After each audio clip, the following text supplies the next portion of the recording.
Welcome to the Salmon Runs YouTube. Enjoy the video. You start now, back up everything important because a factory reset erases user data. Connect the AC adapter so power won't cut the process.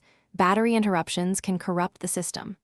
Once backed up, restart the HP and press ESC, then F11 to open recovery tools. This gets you into HP Recovery Manager or Windows Recovery Environment.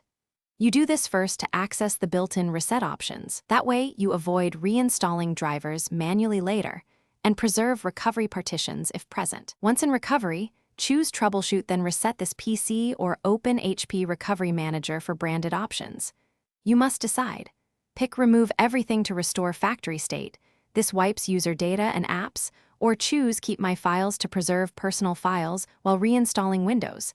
Make that choice based on your backup and goals. Then pick Cloud Download or Local Reinstall.